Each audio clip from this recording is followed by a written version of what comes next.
Hi everyone, my partner, my traveling partner and myself, Missy Jen, we're so lucky to be able to score a really nice Power Mate 2000i generator. It generates 1600 rated watts with 2000 watts of surge. And I'm doing this video now because what you do with your generator in the first hour or so that you have it is going to affect the longevity of your generator a lot. When these generators are shipped to you, they don't come with oil, and you have to add oil and then you pull and you start your generator. Problem is, because it does not have oil that's shipped in the unit and circulated through the unit, it can take upwards of a minute for all that fresh oil to reach where it needs to be to provide proper lubrication. The problem is, though, that in that first minute of running, you can do a lot of damage to your generator, and it can be the difference between running for having a nice long lifespan and a relatively short lifespan. So over the course of this video, I want to show you what I think that you should do to make sure that your generator has that long life. What qualifies me? I've rebuilt a lot of engines in my time, up to 800, 1200 horsepower marine engines. I know a thing or two about engines, and I know a thing or two the extraordinary lengths that we went to make sure that when we started our generators, started our engines, that they would have a very, very long life. It's not a lot of things to do, but I'll tell you, you're not going to see it in a lot of instruction manuals, but you should follow this if you want to have that long life, okay? First thing I'm going to tell you is use high-grade gasoline, and if you can avoid the ethanol, do it. We can't do it out in California because of government mandates, but I can run a high octane, which is pretty good. It's going to help a lot. So the first thing I'm going to do is go to the gas station with my portable gas can, and I'm going to get the highest octane gas that I can get, and I'll be back here in a little while because we're going to do things like remove the spark plug and make sure that we're coating the cylinder in there, the piston cylinder, because that's where the damage is done. And I'm going to recommend, if you haven't gotten one, go out and get a quart of Lucas top cylinder conditioner. Okay, it's called conditioner. You put it in your oil, and that stuff is going to dramatically affect the life of your generator. But we need to do a little more with that when we're first firing up the generator. So if you haven't bought it, go out and get yourself either a little bit of Marvel mystery oil, which we always used in rebuilding marine generators and marine engines, or get yourself some Lucas conditioner. Okay, I'll see you back here in a few minutes. This is actually, they call it Lucas Heavy Duty Oil Stabilizer, and it eliminates dry starts, as they claim, the #1 cause of wear in new engines, and that's correct. So what I want to do, first of all, I've got my high octane gas here. I want to go ahead and remove the spark plug, because we're going to put some of that conditioner right down the spark plug chamber here. Not a lot, but we want to make sure when we pull that cord that we already have a lubricated cylinder. So I'm going to go ahead. They give a little bit of they give a funnel here, and I think that'll reach perfectly down in that cylinder. And I'm just going to take a little bit of this, just a very little bit of it. I'm going to go ahead and put that down there, and I'm going to give that a minute to all go down into that cylinder. And hopefully when you get your unit, you don't immediately just start pulling because you think it's fun to pull on the starter cord, because remember, it's dry inside, okay? We don't want to pull on that starter cord until that cylinder wall has been lubricated. So I'm letting that go down there good. And then once that's in, we're going to replace the spark plug. And actually, before I put the spark plug in, I'm going to pull on the starter cord slowly at first to allow that piston to go up and down in the chamber, in the cylinder there, and then pick up that lubrication from what I just put down there. Okay, then I'll replace the spark plug, and we'll go through the rest of the procedure here. Okay, so Give you a look close up down here in a second. And show you what we got down here.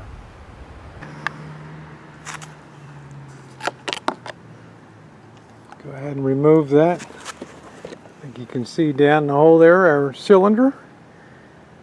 So now I'm going to go ahead and replace, well, before I replace it, I'm going to give a couple pulls on the cord slowly to allow that, there's no compression here, so it'll allow that piston to travel up and down. Okay, slowly, and allow that to get all that lubrication spread all over.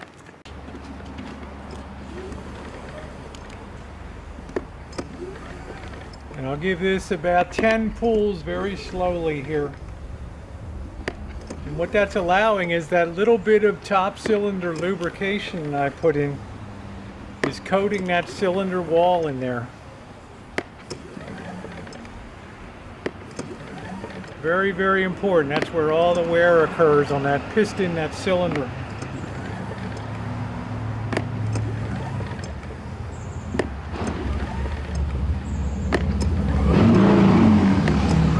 And I can move it a little bit faster because now I'm properly lubricating in there.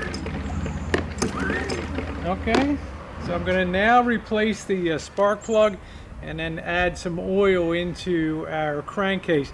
I'm also going to put about 5% of this Lucas top cylinder conditioner in here. I'm only going to be running this oil for 1 hour, and then we're going to be draining it and putting in fresh. Okay, it's very important after 1 hour of run under no load whatsoever, nothing plugged in, nothing running.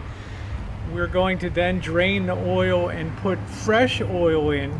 We're going to run it a second hour. We're going to put it under some load. And then after that second hour, we're going to drain the oil and put the third load of oil in, and that should be our running load for about, what do they say, about 50 to 100 hours or so. Remember to check your oil every time too. So spark plug back in, going to put the oil in, so see you in a minute. Next, I'm going to give a good squirt. I've got the remove the access plate for the oil, and you're supposed to change the oil every 50 hours with this unit. So I'm going to go ahead and squeeze, give this two very good squeezes in here of this Lucas stabilizer. Sit that on the side. And I'm going to go ahead and put my funnel in. I'm going to go grab my oil. Go ahead and fill it up. It does have a dipstick in it. It has the fill line, and that's what we want to kind of respect. We do not want to overfill it here. So, okay. And I think it takes about, I'm going to check the owner's manual. It usually tells you, I think it takes about 11 ounces of 11 ounces of oil. So we'll see. I'll double check that on the the instruction manual that they gave us. I like to use the Castrol GTX, the high mileage, even though it's not a high mileage unit here. And I'm going to carefully fill it up using the stick as a guide here, the dipstick, the little oil dipstick. And then once it's filled up, we'll run it with no load for an hour. And then we'll drain the oil out, and we'll fill it up again, run it for another hour. This time we'll put a little bit of load on it, and then we'll put the final fill of oil in, and this should be properly broken in. The reason I do these multiple changes is there's going to be tiny bits of metal that are going to come off of the parts that are moving in there, and I want to remove them from the oil. It's very critical that those little minute particles of metal be removed, or else they're going to induce engine wear. So that's why I want to do 3 oil changes here. By the time I do the third one, there won't be the amount of metal particulate matter in there will be very, very small, and that's what a generator needs, or any portable piece of power equipment, to ensure a long life, is reduce the frictional things inside of the engine. Okay, see you in a bit. Got our oil in. This is nice. It's got a built-in little filter basket on the fuel inlet. So we'll go ahead and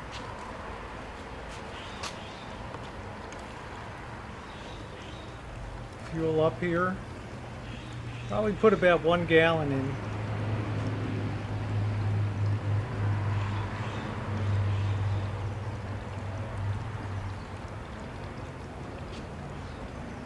And I'm using the high octane here.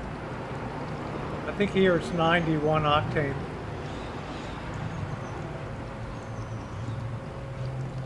I think that'll probably be enough. That's about 3/4 of a gallon. I'm going to sit this in the shade now. I'm going to go ahead and sit the unit on the ground.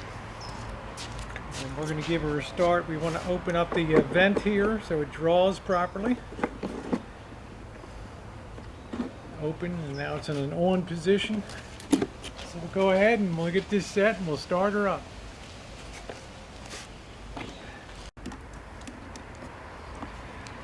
Turn on the choke.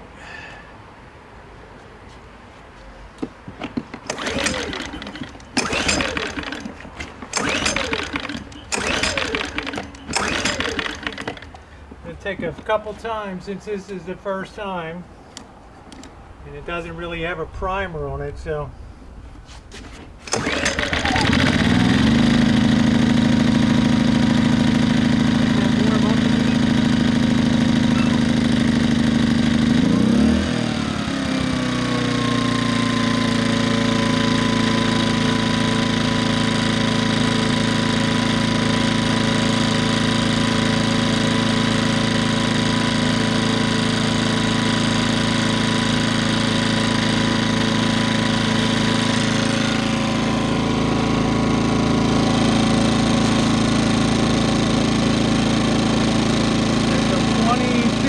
we'll test it. We have a decibel meter here. We'll test the decibel. The third time we'll check out and see how loud it is.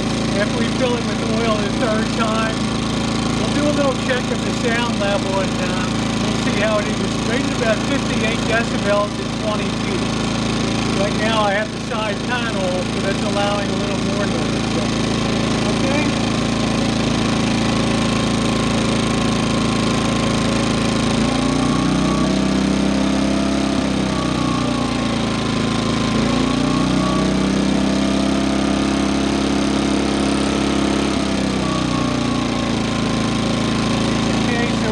Run in economy mode for 1 hour here, so we'll see you back in an hour.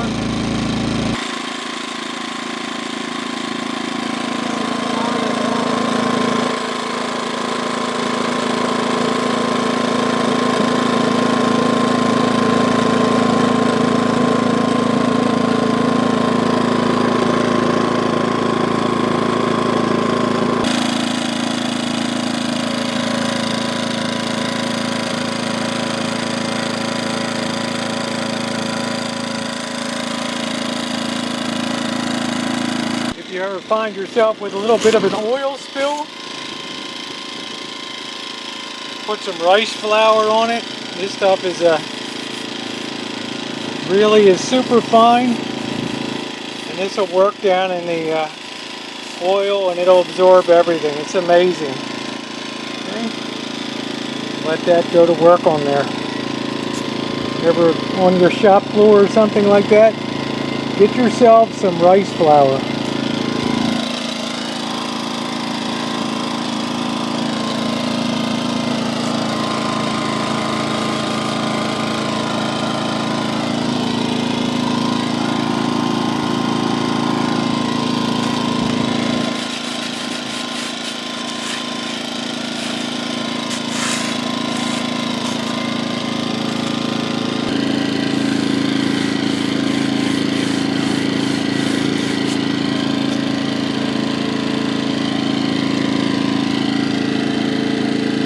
Works like a charm.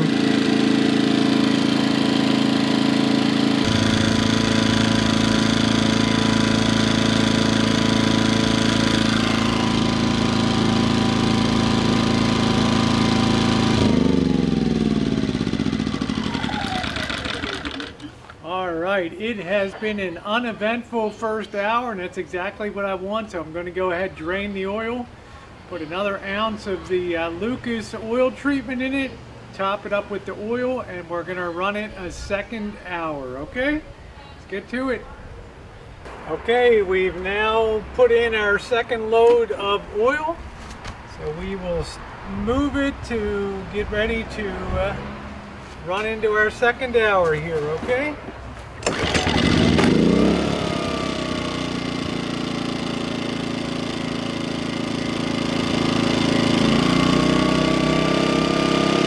This time we can run it a little bit of higher speed for a couple minutes and then back it off. Then I want to show you something.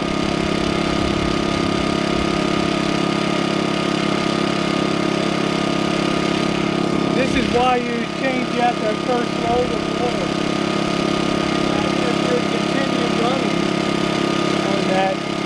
Imagine if you had continued running on that. I can tell you, guarantee you, at the bottom of this, there are a lot of metal flakes and things down there. So, okay, I can actually see the metal flakes suspended in the oil there.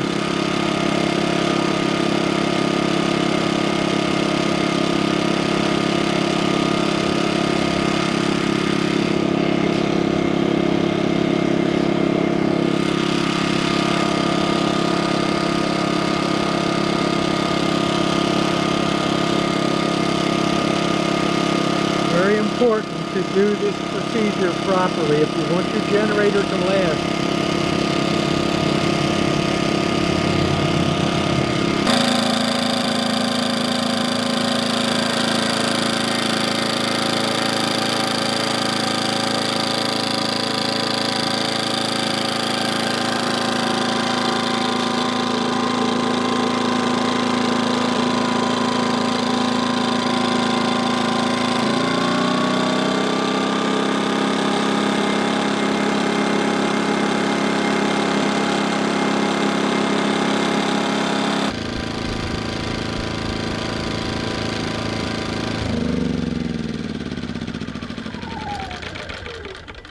Okay, 2 hours in, our second fill has been running for 1 hour. Time to drain that and put our final fill in, and we'll put that under load to check it out. Run 2 hours without any load on it at all. Change up that oil. I'll see you back here in a little bit.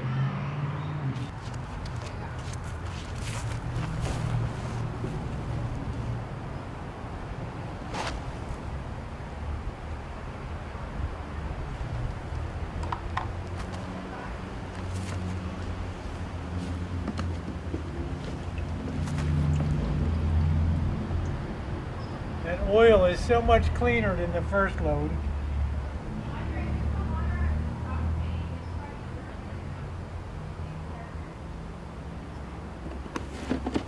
Alright, we'll wipe it down. Put our last bit of oil in here for our third run today. It's been going really good.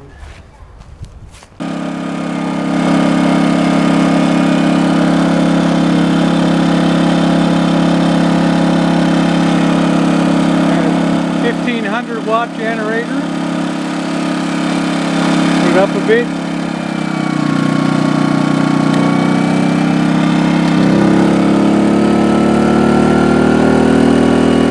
Running on the full 1600 watts now.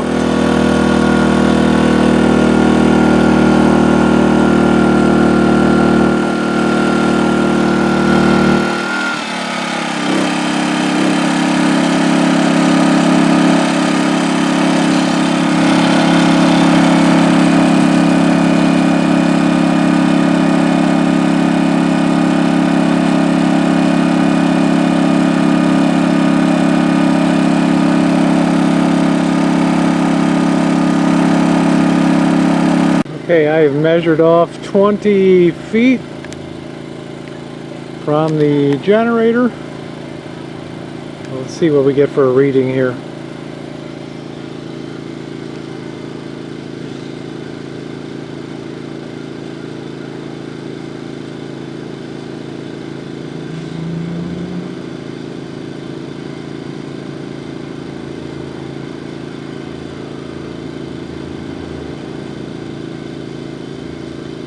That, my friends, is pretty darn good.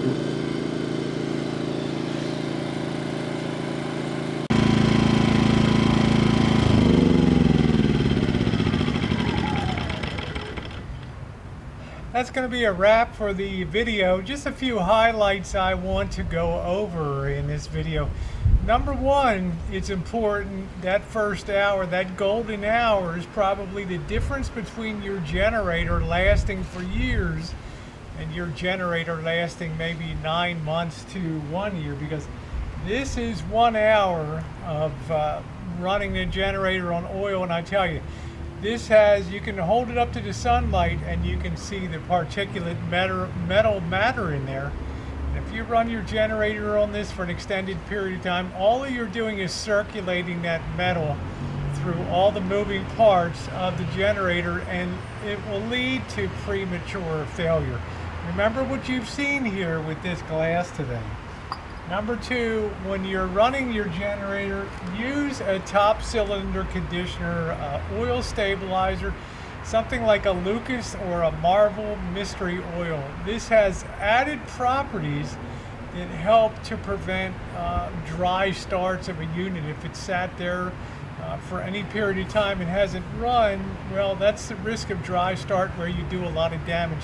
This has the ability to stick on the cylinder walls for an extended period of time. Very important, thereby reducing the wear. I also want to mention, since in California it's virtually impossible to get non-ethanol gasoline, you want to make sure to run something like Seafoam in your gasoline. Something that is a cleaner, an inhibitor, and a stabilizer, a fuel stabilizer. I love Seafoam. That stuff is fantastic. Running through dirty carburetors and systems, it cleans it up incredibly well. So what you want to do is run about an ounce or two per gallon through your fuel. A little more, a little less, it isn't going to matter, but over time it'll help to offset those harmful effects of ethanol, which is included in gasoline, which is so harmful to fittings and rubber, and it just degrades things like generators, vehicles. We all have heard the horror stories, and they're true. Lastly, I want to say, remember, if you have oil spills on concrete or something like that, make sure to get some rice flour. That stuff is incredible. You won't be able to tell where the oil spilled on your concrete floor. That's going to be a wrap today for me. Thanks so much for being along. How to properly break in your portable generator, that all-important first hour. Thumbs up are appreciated. Thanks so much for watching.